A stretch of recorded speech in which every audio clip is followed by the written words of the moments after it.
Welcome to One Insight. My name is Rich Litvin. I grew up in London and I now live in LA. And this is a podcast for extraordinary top performers. You see, I've coached some of the most successful and talented people on the planet. I see what most people cannot see, and I dare to say what most people wouldn't dare to say. And what I know about success is that on the other side of it, it can actually be lonely. You can feel like more of an imposter the more successful you become. And when you're the most interesting person in the room, you're actually in the wrong room. I coach around insight.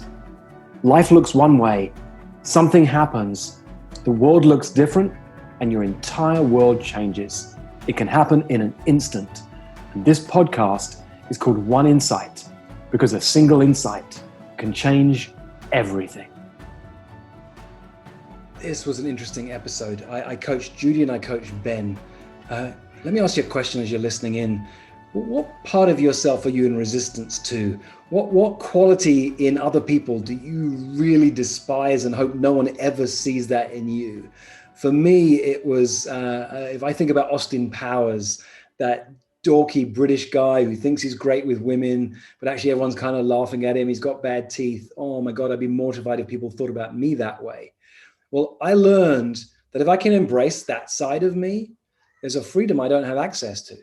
I used to be about seriousness and gravitas, and I've learned to bring in a sense of humor and play too.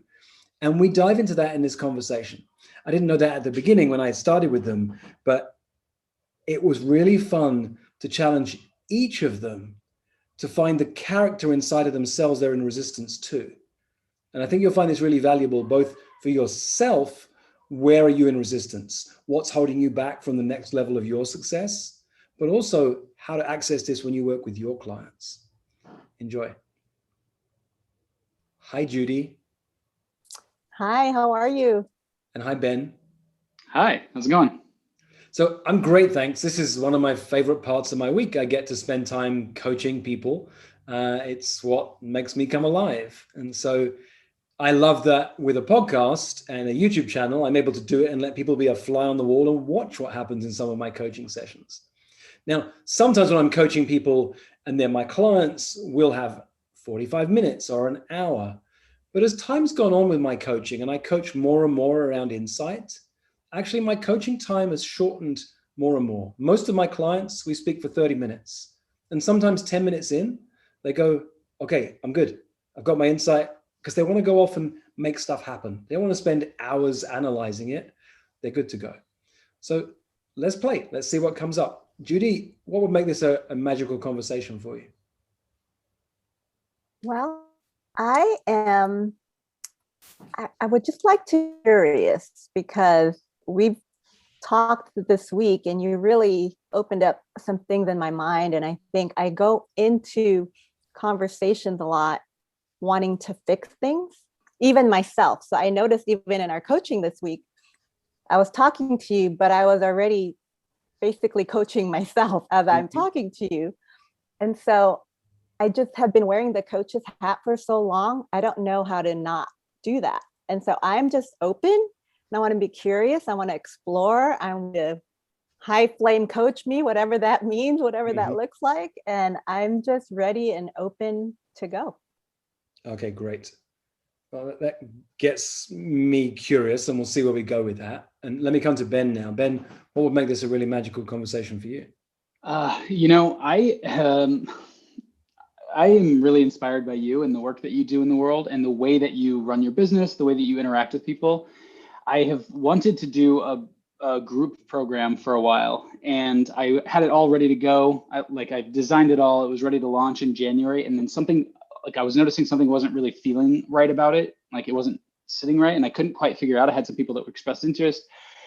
And I'd really like to figure out what that is so that I can get the enthusiasm that I have for building my one-on-one practice, which I've now got running for this group program. Because I think I just really love the group energy. And I've really been enjoying the group program as well. So I think that's what would make this extraordinary is if I walked away with that energy around it. Well, we're in a group together, right? We're in Project Kairos. We work together and I coach you guys in a group. I love working with groups. I always have. And more as time goes on, and as you're probably seeing it, getting experience of in this conversation, it's powerful to have one-on-one coaching, but sometimes it's too much. You've had the insight and it's a little bit overwhelming. But when I'm coaching somebody else, you can sit and watch. And often the insight comes then as I'm watching someone else being coached that I can then apply to myself. And it's a little more gentle. So if you're in a group setting, you're constantly being coached. Let me ask you this question. If you didn't need the money, and if you didn't do it because you had to do it or because you decided you were going to do it last year and now you still need to, so you could say, no, change my mind. But if you really wanted to do it, just because it would juice you and because it would be really, really fun, what would make this an amazing group coaching program? I'd love to have a group of people. In my vision, it's like eight entrepreneurs that are doing their thing, where like it's more than just showing up and like getting the coaching in the thing, but there's like sort of a sense of teamwork that's happening, and there is engagement outside of the coaching sessions, that like there's participation, like people getting together to like work on their businesses at the same time, that kind of thing, and share their networks and their reach with each other, like really building a community, it's family is a very strong word, but it's closer than community is for me around what I want, what I would like to see built in the world. You're a very embodied person. Anyone who's listening, Ben is standing, and so he's moving his body, and I can literally see and feel the excitement you have about this, the distinction of family versus community. Like, you're not really supposed to put family as a word together with business, but if we didn't care about that, it's exciting. Right. Yeah. It's really exciting to see what happened. Like, I've done a couple of these like sort of sample group coaching sessions together, where it's like, and I love the way you do it too. You model this where you'll sort of, I'm going to put you on pause and then talk to the group for a second. Like, I really like that kind of an energy. And I see this, that is beautiful. And I see there being that plus this other opportunity for there being like, which is happening in the Mighty Networks too. So I'm just like becoming aware of that. It also exists within the Project Kairos as well. It's like this extracurricular connection as well that's happening, where there's like really like people getting together and being like, well, how could we get creative together, and how could we like build something more together? So when you say Mighty Networks, for those of you listening, in my groups, I always find a way for people to connect beyond just the coaching. We used to use Facebook. These days, Facebook is such a time suck. I've been looking for another way to get us as a community to connect together. And we use something called Mighty Networks, and we're connected. And one of the things I do, Ben, is really encourage people to understand that if you're only here for the wisdom of Rich, you're going to get 40-50% of the value of our time together. The people who get the most from working with me are the ones who interact with each other, who connect, who spend time, who support each other and learn with each other. And that's where the power comes from. And I can see you excited by that, both from experiencing it and at the thought of creating it too. Mm-hmm. Yeah. So let me put you on pause for a second. Let me put you on pause for a second. I want to talk to Judy. So Judy, here's what's interesting, right? When Ben said I want to create group programs, I could have come from that desire to fix things approach. I could have immediately launched into the ways that I've run group programs for years, taught in the mistakes I've made, the problems I've had, the ways to avoid that, the new things I've learned in the last 2 years alone. But I haven't done that at all. I've just been really present with this man, acknowledging where he's at and then following his energy. And you read my mind, because the whole time he's talking, I'm like, oh yeah, I've been doing group programs for years. So it's hard Finish to that sentence. present. I want to help him. I want to give him advice. What was? Yeah, I'm just creative. And so I'm always thinking about how I can help support someone or give them advice and, share and serve. But I think you're so right. There's this area of when you're doing that, you're not present because you're over here, right? Nice catch. Here's a fun exercise for you. I haven't thought of this for years. Right, goes right back to the coach training I did, I think in 2005 or 6.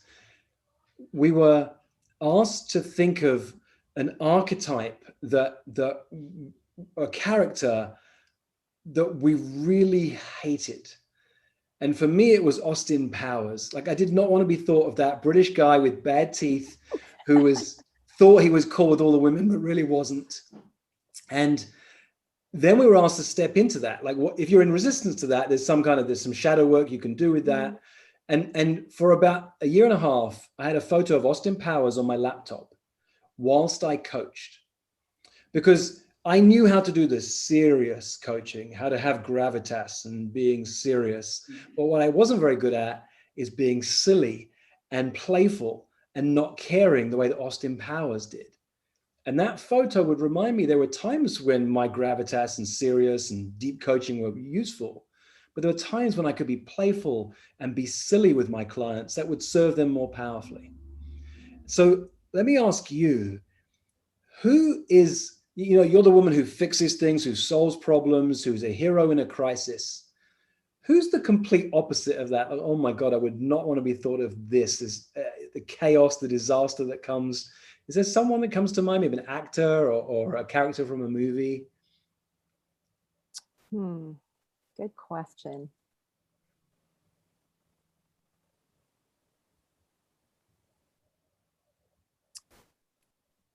Maybe Phoebe from Friends. Oh, nice. That's a good one.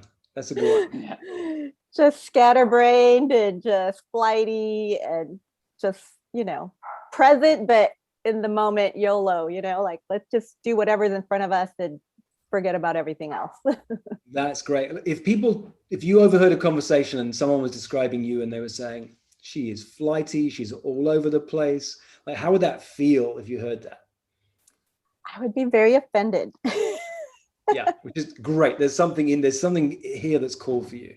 So I encourage you to think about that, to play with that, to put Phoebe on there. It's not that you're ever going to be like Phoebe. You guys are so poles apart. You'd never be like her if you tried your hardest. But you're so far over here. See, Ben, one of the things I'm always working on with my clients is to help them get more range. Judy is really powerful in the way that she operates. She's an amazing consultant. She's gifted at solving problems. And in this arena over here, she's one of the best on the planet. But her range stops here. And if she's able to allow herself to come slightly in this direction, there's so much more power available to her. What do you get from hearing that, Ben, for you? I love that. As soon as you said that, I had this image of like a drill sergeant, and I was scanning the military movies, for that hard drill sergeant that's like a strict disciplinarian and like just total like hard ass like, and I'm like, oh, that would be the person that I would never want to be. And then I'm like, whoa, seeing that as like a limitation of my possibility in my world because of the like total resistance of not wanting to be that, I think really has, because I have had this like, turbulent relationship with authority throughout my life, and so I think I've never wanted to like impose my will on other people or but then I think the flip side of that is kind of what you're saying. It limits me from even imposing my will on myself. I'm very like finding the energy. Like you hear how I even framed up my problem today was I want to find the energy to like, not I want to find the discipline to like, so you two are a perfect match for this conversation today, because it's almost like the piece that's missing on one side of the spectrum for each of you is the opposite of the other person. So Ben, this isn't about turning you into a disciplinarian and into a drill sergeant. But if you want to work with high-level entrepreneurs, there's a place where you have to step into leadership, man, and be willing to say, hey, look, this is how it's done. Or no, that's not okay in this group. And you've got to step into that leadership, not all the time. And you won't be a drill sergeant, but some of that energy you don't have access to right now, which limits you. Mm-hmm. Yeah. Yeah. But on the flip side, I think that me being, a little bit more fun, carefree, maybe that won't serve my clients, or maybe that's a belief that I have, maybe they won't respect me, or they might think I'm whatever, fill in the blank, right? Yeah. Tell me, you fill in the blank. What are all the things they're going to say about you, Judy? If you bring some of this energy that Ben can channel more easily, an ability to play and be a bit more silly and a bit more in the moment, what would they say? What was the most hurtful top 3 things they would say about you? She's dumb. Mm. She all over the place, Mm-hmm. scatterbrain. And the thing is, I am fun outside of coaching. So hold on for a second. This isn't about you not being fun, but this is really painful for Judy, Ben. There's a place where if somebody called her dumb, or all over the place, or scatterbrained, it would really, really hurt, right, Judy? Mm-hmm. And notice, Ben, I didn't use the words dumb or scatterbrained. But this is the association that Judy has. Judy, when's the first time in your life you remember either thinking that you were dumb or scatterbrained all over the place, or you heard someone say that about you? Gosh, let me count the ways. Many times. I think in particular, I was involved in an organization that was very dysfunctional, and the leadership had a lot of power. I'm actually going to take you back a little bit in time. Mm-hmm. Go back. What's the first moment in your life as a child you remember someone saying this to you, or you thinking this about yourself?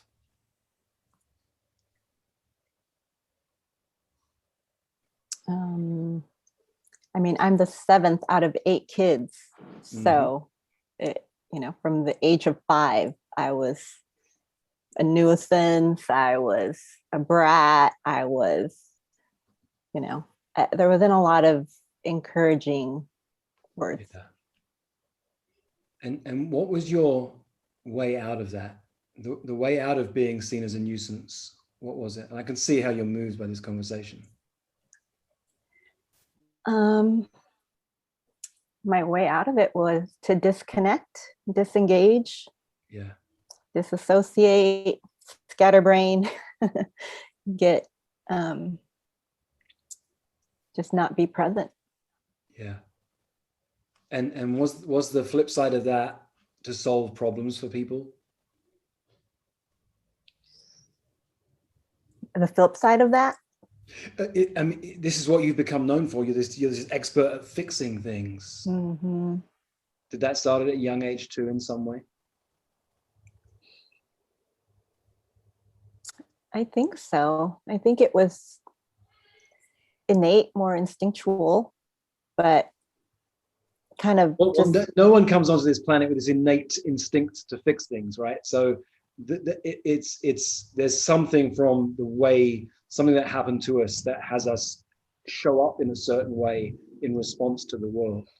Look, were you called Judy as a youngster? What's that? Were you called Judy as a youngster? Yeah. Different name. Yeah. Judy. So look, little Judy did the best that she could. Mm-hmm. She was in this massive family. She was seen as a nuisance. And so she did the best to keep herself safe. And the reason I know she did an amazing job is that you're here and you've created some amazing things in your life. You made an amazing difference in your life. You're doing some great work. And at the same time, there comes a moment when there's a price we're paying. And you're feeling it now in this moment, this sensation of the pain that you're feeling as we're having this conversation. No one's calling you a nuisance. You're no longer a nuisance. And that way of being seen or being seen as competent, that ability to fix things, that are no longer a nuisance, you still have access to that. But there's access to a new part, a new way of being, a new sense of energy that you have, if you wish to, that will actually really increase your power in the world. Will have you have more impact. Will have people be impressed more by you, if you're willing to play and stretch your range. So that need you have to immediately fix things is great. Many people will crave it. And you can create a great life and a great career doing that for the rest of your life. But my sense is you're here in this conversation and working with me over time because you want something more than that, and you feel the disconnect. Yep. Wow. I'm usually the one making people cry. You made me cry. But it's great. And I think the word is controlling. So it's not just fixing, but it's a sense of control, because I was so out of control. And it's kind of my part of this is something I can control. So thank you for that. That's really powerful. Look, Judy, when we're young, we're completely out of control. Everything controls us when we're little kids. And so you did what would keep you safe by getting into control. And that was your flavor of it. Ben had something different, right, Ben? Because it sounded like you talked about authority, resistance to authority. You found your way of, no, I'm going to be in flow and in the moment and much more present and embodied. And that's my way of coping. Would I be right? Yeah, it sounds a lot like it. Yeah. Yeah. So you found your different ways of coping with the childhood's difficult for every kid who comes onto the planet. Even if you come into a loving family, and some of us had difficulties on top of that, but even if you come into a loving family, you're making your way one step at a time. There's no guidebook you're given on the day one. And we misinterpret a word here, a communication there, and we live our life based upon that. And what we've been talking about today is the ability to create range that you've created, both of you. Each of you have created an amazing lifestyle, an amazing difference that you make in the world to your clients, with your businesses, but it's in this space here. And if you can lean a little bit outside on here or on this edge over here, you'll be more powerful than you've ever imagined. And it will feel like going out of control, Judy, but you'll end up with more control than you could imagine. And Ben, it will feel more disciplined than you feel comfortable to have, but it will give you more freedom on the other side of it. That's what's counterintuitive about this. Yeah. So Judy, you can see Ben's eyes, and if you're listening, you can't, but Ben's in an insight moment right now. He's in thought. And this is the perfect place to take each of you off the hot seat. Judy, you came in with this idea that you didn't know where to go. You said, I want to be curious and maybe have some high flame coaching. High flame coaching doesn't look like me berating people. We went high flame and it was very gentle and very soft, and it moved you to tears. For me, tears are an expression of a release of emotion, and it's freedom on the other side of them. In the West, we tend to get a bit afraid of crying. I'm British, not supposed to cry. But there's a freedom on the other side of it. So thank you for trusting me and allowing yourself to really free yourself in that way. Thank you. And Ben too, thanks for trusting me that we were willing to have this conversation. Yeah. I think that the tears almost are like one of the benefits of that other side of like the problem solving thing, like on the other side of the being very present in the moment and like the being like mindful. It almost seems like that's where I feel the most like emotion come up in me, is when it's like that real present piece.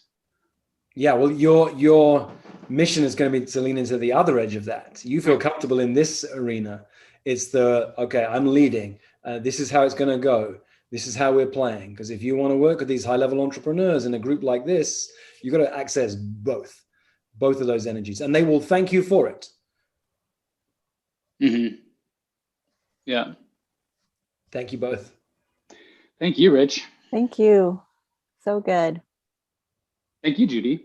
Thank you, Ben. Appreciate you sharing. And thank you to whoever's editing. We'll cut it there. That was great. Thank you, guys. That was fun. And Judy, really, thanks. You really went there. And you will probably feel when this is over, Ben, she's going to feel I got messy. They're going to think of me like I was dumb. I was all over the place. I was a scatterbrain. Like it'll be tempting to go there. The part of you that wants to keep you safe will go there immediately. Mm-hmm. And then what the freedom comes when you go, oh, hey, thank you. You're just trying to keep me safe. Mm-hmm. When you're having me think of myself as dumb and a scatterbrain, you're trying to keep me safe, but I'm good. I've got this. I don't need to label myself as dumb because I had tears on a podcast to be safe. I know I'm safe. In fact, I had the tears because I trusted myself. I trusted Rich and Ben to go where I needed to go. Yeah. Yeah. Yeah. I mean, I set the intention to not come in wanting to fix things.